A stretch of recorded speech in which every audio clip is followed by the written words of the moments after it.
let's try it again.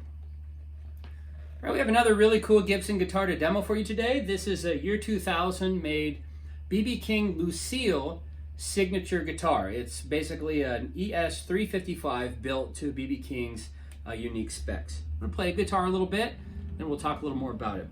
Of course, we got to do some bluesy licks because it's a B.B. King guitar. So here we go.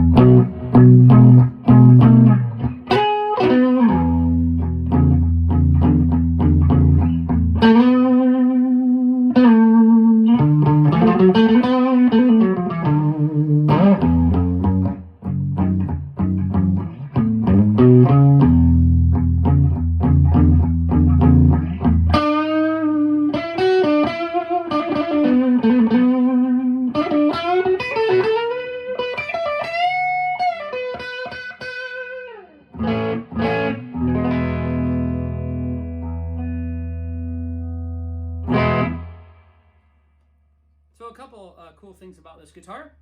First of all, as I said, it's basically a Gibson ES-355 guitar. So it's semi-hollow body. It's got a maple block running down the middle for, to maximize sustain. Gives it a little more body. It's semi-hollow, but it has no F-holes. B.B. King, of course, did that to cut back on feedback. It's not really all that big of a problem nowadays with potted pickups and all that. But back in the day, Gibson pickups weren't potted, so they could feedback a lot, and the F-holes didn't help. Of course, as a 355, it has the big block inlays, real ebony fretboard. They switched to rich light a little later. This is early enough. It still has the real ebony board. Lovely dark tight grain on this one. Celluloid faux tortoiseshell pit guard, just like the old 355s. Very hard to find these pit guards intact because they often just kind of decayed. So it's very cool that this one has a vintage style guard on it. A couple other things, the control cavity is easily accessible by this back panel here.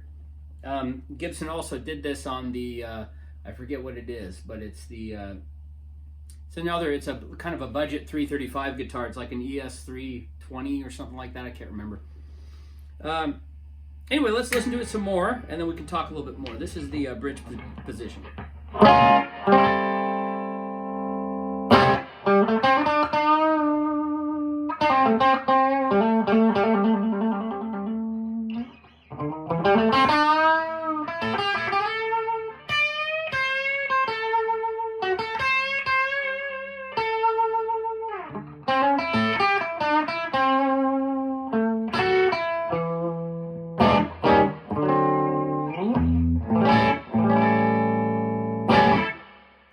I love it when I get these Lucilles in here to sell. They're just wonderful guitars to play, really well built. Cosmetically, this one's in very good used condition. It's not a mint guitar, but it's a very nice used guitar. You got a little bit of light scratching on it. There's a scratch like here on the back. Not really any buck or ash, but like what you might call worming, which is just a handful of a few little lines where it like rubbed up against the belt. But yeah, I wouldn't call that buckle rash, just some light worming. Overall, there's just tiny nicks and dings here and there, but nothing much. It's a really lovely guitar. Gold parts have a little oxidation on them, which is normal. You can't really avoid that, but it's nothing terrible.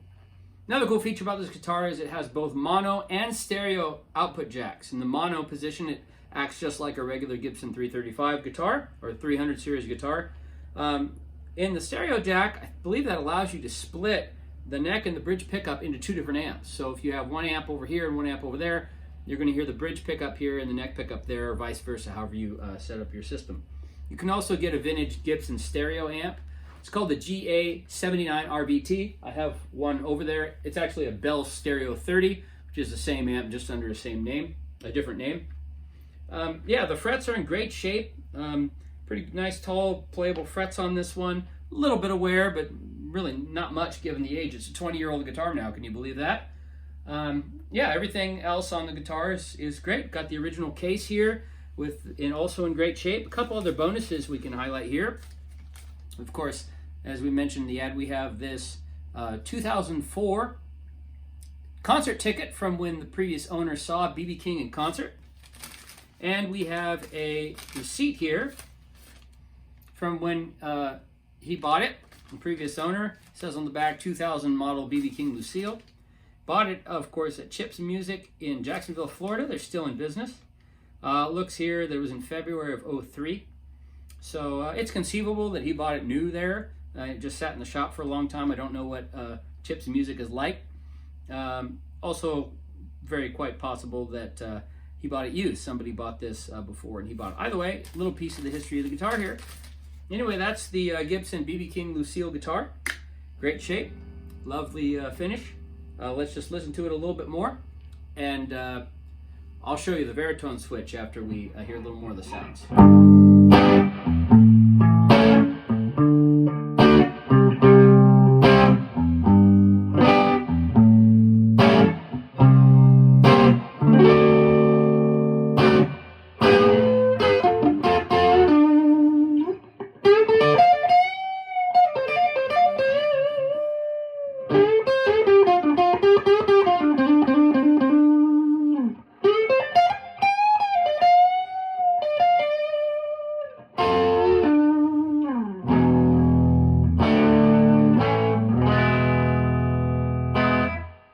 The Baritone Switch, it's quite simple. All it does is it cuts out various frequencies, mainly the low end, as you move through it. So in the standard position, again, it sounds best when you have both pickups engaged. So let's listen to what that sounds like. That's with the Baritone totally bypassed.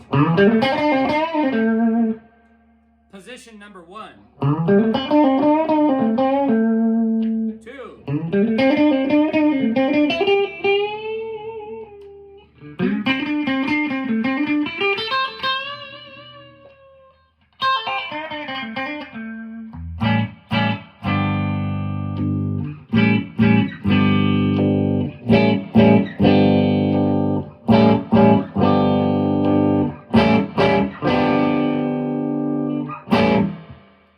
That's a rundown of the Baritone. It's a pretty cool little feature. Basically, most people that have it use it, they use the bypass position number 1 and then maybe position 2 or 3.